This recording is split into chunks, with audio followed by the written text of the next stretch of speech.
एक ऐसा स्ट्रेटजी जिसमें आपको किसी स्टॉप लॉस की जरूरत नहीं हो और उसमें बहुत अच्छा प्रॉफिट कर सकते हो, अगर बताओ तो कैसा लगेगा आपको? हाँ जी। ये एक ऐसा स्ट्रेटजी होता है जिसमें हम लोग ट्रेड को होल्ड करते हैं। ट्रेड को होल्ड करते हैं लगभग लगभग 4 5 days 6 days depending on. Overall जो हमारा टेन्योर होता है वो लगभग लगभग 7 डेज का होता है ट्रेड को होल्ड करने का। ठीक है, 7 डेज के आसपास तक हम लोग ट्रेड को होल्ड करते हैं। एंड मोस्ट इंपॉर्टेंट बात यह होता है कि हमारा स्टॉप लॉस इस ट्रेड में नहीं होता है। इसमें स्टॉप लॉस नहीं लगा होता है। पहली बात ये समझिए जरा, विदाउट स्टॉप लॉस है यहाँ पे। आप बोलोगे क्या ऐसा क्या कहानी, इसमें स्टॉप लॉस नहीं है तो क्या मेरा पूरा कैपिटल उठ जाएगा? नहीं जी, नहीं नहीं नहीं नहीं, नहीं बिल्कुल भी नहीं। प्रॉपर रिस्क मैनेज्ड होता है। प्रॉपर रिस्क मैनेज हो जाता है और इसके लिए हम लोग हेजिंग का यूज करते हैं। बहुत ही कमाल का लिस्ट कैपिटल है। जैसे ध्यान से देखना, जब ट्रेडिंग करते हो मार्केट में तो एक तो होता है कि प्योर सेल करो आप, जो कि ये कम लोग होते हैं, बहुत पैसा चाहिए, या फिर आप प्योर बाई करो जिसमें आपका ऑड सब सक्सेस होता है, बहुत कम होता है। एक होता है इन दोनों के बीच का हिस्सा होता है, हम लोग इसका एडवांटेज लेते हैं। जो ना प्योर सेलिंग है ना प्योर बाइंग है, इन दोनों के बीच में होता है। और इस स्ट्रेटजी को कहते हैं हम लोग स्प्रेड स्ट्रेटजी कहते हैं। इसमें क्या होता है कि जो हमारा ट्रेड होता है ना, ये ट्रेड होता है, ये कॉम्बिनेशन होता है। इसमें दोनों ऑर्डर होते हैं।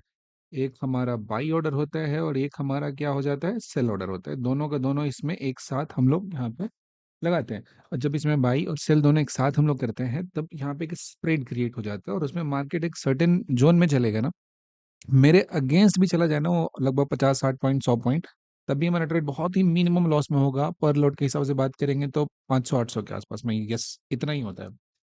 इसमें दो तरह का होता है, एक होता है क्रेडिट स्प्रेड होता है, एक डेबिट स्प्रेड होता है। ठीक है, तो इसका मतलब क्या होता है देखो ध्यान से समझो, आपकी क्रेडिट का मतलब होता है और डेबिट है, मतलब डेबिट का मतलब क्या होता है, अकाउंट से पैसा कट रहा है ना। क्रेडिट का मतलब क्या होता है, आपको मिल रहा है पैसा। आपको पैसा मिलता क्या है, जब नेट नेट आप सेल करोगे तो क्या होगा, क्रेडिट आपका क्रेडिट होगा, और नेट नेट आप बाई करोगे तो हो जाएगा डेबिट। ध्यान से समझो कि आपने अगर दो ट्रेड बनाया है, दो ट्रेड आपका यहाँ पे एग्जीक्यूट करना है। ठीक है, एक ट्रेड है बाई का, दूसरा ट्रेड है सेल का। एकदम सिंपल लैंग्वेज में, अगर बाई वाले का प्रीमियम जिसको आप खरीद रहे हो ये प्रीमियम ज्यादा है और सेल वाले का प्रीमियम क्या है, कम है। ठीक है, बाई जो किया आपने उसका प्रीमियम ज्यादा है, जो सेल किया उसका प्रीमियम क्या है, कम है। तो जब आप सेल करोगे तो क्या होगा, आपको इतना प्रीमियम मिलेगा यहाँ पे। सेल करने से प्रीमियम मिलता है, बाई करने से आपको देना पड़ता है। अगर बाई का प्रीमियम ज्यादा है और सेल का प्रीमियम कम दिया है तो आपको कम मिला है, ज्यादा दिया है, यानी कि नेट नेट क्या हुआ, पैसे का आउटफ्लो हुआ ना। जैसे मान लो कि आपने एक ऑप्शन बेचा है, उसको बेचा कितना पे, आपने बेचा है उसको 100 रुपये बेचा है, और खरीदा कितना पे, 150 रुपये पे।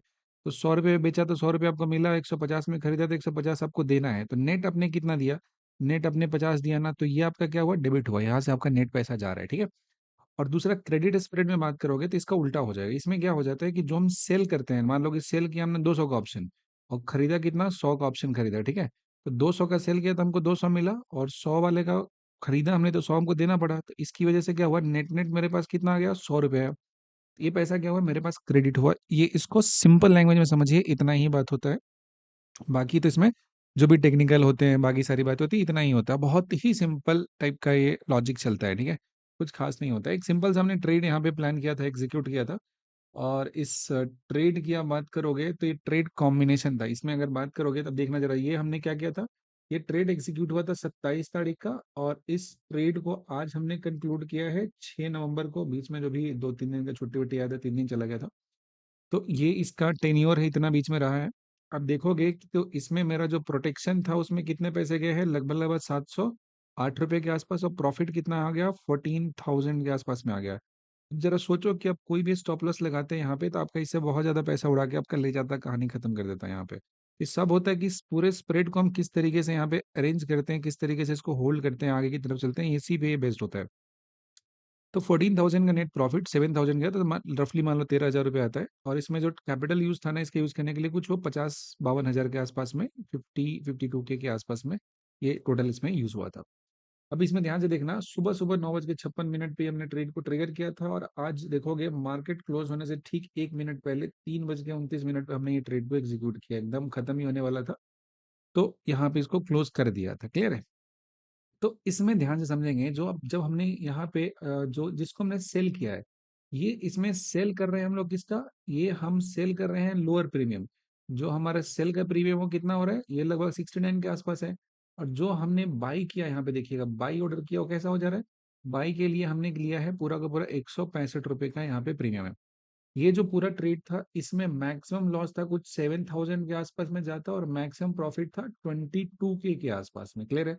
और हमारा प्रॉफिट लगभग लगभग वही 13-14,000 के आसपास में आ चुका था। तो एक लॉजिक होता है कि इतना प्रॉफिट अगर आ जाए तो उसमें ट्रेड को क्लोज करना चाहिए, बिकॉज इतना आने के बाद आपका जैसे मान लो कि 10 लॉट होता है तो उसमें से 5 आपको बेच लेना है, ऐसे चलता है। तो पॉइंट की बात ये होता है, दोनों साइड में काम करते हैं, थोड़ा कंजर्वेटिव रहना पड़ता है। तो पॉइंट की बात समझो जरा, हमने जो यहाँ पे खरीदा है उसके लिए 165 दिया और जो हमने बेचा उसके लिए 69 मिला हमें। तो इन दोनों का जो डिफरेंस प्रीमियम हुआ वो नेट नेट हमें देना पड़ेगा ना। तो ये क्या हो जाएगा, हमारा पैसा खर्च हो रहा है, यानी कि क्या हो रहा है, डेबिट हो रहा है। इसको कहते हैं डेबिट स्प्रेड। सेम चीज को उलट दोगे ना, अब जैसे प्ले करने का बहुत सारा तरीका होता है कि मार्केट अब यहाँ से यहाँ जाएगा। देखो मार्केट को तो एक जगह रहना नहीं है, बहुत कम टाइम होगा कि इस एक जोन में रहेगा, इसको कहते हैं साइडवेज। तो इसके लिए तो अपना स्ट्रेटजी है, खत्म है। तो इसमें तो होता है साइडवेज जोन का स्ट्रेटजी, तो दोनों साइड का सेल करके करते हैं, बायर के लिए कुछ नहीं होता है। अब जब यहाँ से चलना भी शुरू करते हैं ना किसी डायरेक्शन में, तो इसमें भी बायर का तभी पैसा बनेगा जब ये मूवमेंट कैसा हो, मोमेंटम में हो। लेकिन ये मोमेंटम में हर बार मूव तो होता नहीं है ना, ये कभी कभी ये मूव कैसा होता है, ये मूव स्लो होता है। जब स्लो मूव पॉइंट ए से पॉइंट बी तक जाता है तो उस केस में आप ट्रेड को ऐसे नेगेटिव ऑप्शन खरीद के नहीं होल्ड कर सकते हो, अदरवाइज आपका बहुत नुकसान हो जाएगा।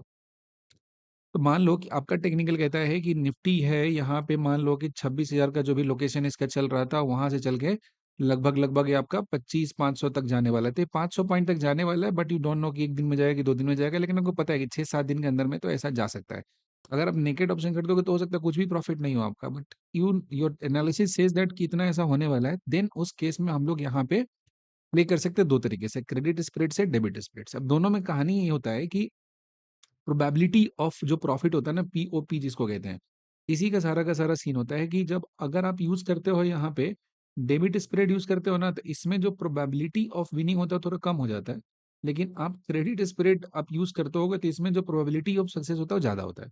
दूसरा पॉइंट एक और है कि डेबिट स्प्रेड में जो आपका आमतौर पे रिटर्न होगा ये ज्यादा बनेगा, पैसा ज्यादा बनेगा, बिकॉज इसमें रिस्क ज्यादा है ना, इसके सक्सेस होने की प्रोबेबिलिटी थोड़ी कम होती है, बायर से बहुत ज्यादा होता है बट होता कम है।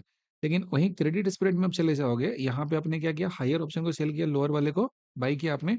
तो इसमें आपको नेट नेट प्रीमियम मिला है यहाँ पे, और इसका सक्सेस रेट ठीक ठाक होता है, मोर देन 60-70% आपका प्रोबेबिलिटी ऑफ प्रॉफिट है वो यहाँ पे होता है। लेकिन यहाँ पे जो आपको अमाउंट मिलेगा ना प्रॉफिट में, ये बहुत कम मिलेगा। और दूसरा कि डेबिट स्प्रेड करने जाएंगे, इस स्प्रेड में आपका जो लगने वाला कैपिटल होगा वो रिलेटिवली कम होगा, लेकिन क्रेडिट स्प्रेड में जब जाएंगे ना, तो यहाँ पे जो लगने वाला होगा कैपिटल होगा ज्यादा होगा। तो अगर कोई इंसान किसी जगह पे किसी भी पर्टिकुलर एस्पेक्ट में ट्रेडिंग में स्टक हो चुका है और नेगेट बाइंग में नहीं जा पा रहा है, तो पूरा प्योर सेलिंग और प्योर बाइंग के बीच का एक जो ग्रे जोन हुआ ना, एक बीच का जो हिस्सा हुआ, उसी में स्प्रेड स्ट्रेटजी आता है। और इसका यूज करके आप एक बढ़िया सा यहाँ पे ट्रेडिंग में अपना एक पीसफुल तरीके से ट्रेड कर सकते हो। आप कोई भी काम करते हो, आप जॉब करते हो, कहीं भी हो, किसी तरह के काम कर रहे हो, कोई दिक्कत नहीं है। आप अगर इसका यूज करोगे तो बिना टेंशन का आराम से ट्रेड प्लान कर सकते हो। और आपको टिक बाय टिक चीजें देखने की जरूरत नहीं है, जितना डांस हो रहा है मार्केट में होने दीजिए, आप स्टार्टिंग और एंड पॉइंट पे फोकस रखिए।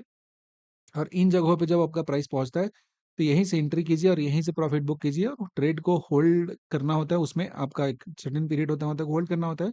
एंड पीस ऑफ माइंड बहुत ही शानदार तरीके का होता है। तो अगर आप इन चीज़ों को मास्टरी करेंगे ना, तो आपका जो सक्सेस रेट है वो, अगर मान लेते हैं किसी भी जगह पे आप स्टक हो चुके हैं, फंस चुके हैं, आपका प्रोग्रेस नहीं दिख रहा है, तो आप इन स्ट्रेटजी को फॉलो करके आप वहाँ पे जो आपका जो ट्रेडिंग है उसमें थोड़ा सा आप इंप्रूवमेंट देख सकते हैं। सो फॉर एग्जांपल आपको बताता हूँ यहाँ पे कि हमारा जो ट्रेड प्लान हुआ था 27 तारीख का हुआ था, नौ पहले ही फर्स्ट आवर में 9:55 के आसपास हमने दिखाया पीछे ऑर्डर में। अब देख सकते हो कि ये कैंडल यहाँ से इस जगह से बना था, इस पर्टिकुलर पॉइंट के बाद अगर हम बात करेंगे 27 का, उसके बाद प्राइस यहाँ से नीचे आता है, उसके बाद प्राइस यहाँ से ऊपर की तरफ ये चलना स्टार्ट करता है। ठीक है, आप जरा सोचो कि मेरे एंट्री के बाद से ये लगभग लगभग मान लो तो 100 पॉइंट मेरे अगेंस्ट गया, 100 पॉइंट के आसपास ही गया था। और मेरा मैक्सिमम लॉस गया था कुछ 1,000-1,500 के आसपास में गया था। मेरा लॉस एपेटाइट वहाँ पे कितना था, ट्रेड में मैंने डिसाइड किया हुआ था -7K डिसाइड किया था, और प्रॉफिट कितना था, +22K थे। लेकिन इस जो लिमिट था इसका 1/3 के आसपास ही गया था, और उसके बाद से चलना स्टार्ट हुआ। अब बताओ, जब ऐसे एन ऑप्शन बायर आप खरीद रहे हो तो इसमें जो इतने सारे फ्लक्चुएशन हो गए, आप इनको होल्ड नहीं कर सकते, इसमें आप स्टे नहीं कर सकते इतना टाइम तक। ये प्राइस रुका हुआ है, फिर यहाँ से नीचे चलना स्टार्ट किया, क्योंकि आपका जो अमाउंट होगा उसमें वेरिएशन बहुत ज्यादा दिखेगा। लेकिन इस स्प्रेड के थ्रू हमें पता है कि हमारा जो भी एक टारगेट था यहाँ से चलने का इस जगह तक, खैर हमारा टारगेट तो अभी नियर टर्म में थोड़ा सा और इधर नीचे जाने का है, क्योंकि यहाँ पे क्या होता है, गैप का फॉर्मेशन दे दिया। खैर दैट्स आर सेकेंडरी पार्ट, वो चार्ट स्टडी का पार्ट होता है। तो यहाँ से यहाँ तक ट्रेड को होल्ड करने के लिए देखें कितना प्यारा, यहाँ से यहाँ तक फॉल दिया, आराम से चलते गया, चलते गया, चलते गया और यहाँ तक आया है। उसके बाद इस जगह पे होल्ड किया, फिर यहाँ पे गया। तो इतने दिन तक ट्रेड को आप सुकून से तभी रख सकते हो जब आपको एसएल का प्रेशर नहीं होगी, कब हिट कर देगा, कहाँ चला जाएगा, बहुत बुरा प्रॉफिट होके कहाँ गड़बड़ हो जाएगा। बिकॉज़ जब भी आपका बाई गड़बड़ होगा तो सेल का लेग होगा, वो आपको वहाँ पे एक प्रॉफिट देगा। और जब बाई में मोमेंटम आएगा तो उसका प्रीमियम बढ़ेगा, तो फिर सेल वाले का जो भी लॉस होगा उसको कंपनसेट करेगा। तो ओवरऑल आपका एक पीसफुल तरीके का ट्रेड होता है और इसको बोलते हैं हम लोग क्या, डेबिट स्प्रेड कहते हैं। ये नेकेड बाइंग से थोड़ा ज़्यादा कंजर्वेटिव, थोड़ा क्या काफ़ी ज़्यादा कंजर्वेटिव होता है। और इस केस में देखो मार्केट कंडीशन होता है ना, इसको ध्यान से समझो जरा, इस बात को जब समझ जाओगे तो ऐसे ही सारा का सारा समस्या आपका दूर हो जाएगा। मार्केट को ए से बी तक जाना है, इसमें स्ट्रॉन्ग मोमेंटम में जाएगा तभी नेकेड बाइंग में आपका पैसा देगा। यहाँ से यहाँ तक अगर धीरे-धीरे जा रहा है तो नेकेड बैंक में पैसा नहीं बनेगा, वहाँ पे भी स्प्रेड यूज़ करके काम कर सकते हो और यहाँ पे ठीक-ठाक पैसा बन जाता है। और सबसे कमाल की बात होता है, किसी भी तरह का स्टॉप लॉस का यहाँ पे नाटक नहीं होता है, बिकॉज़ स्प्रेड में आपका सब कुछ फैक्टर इन होता है।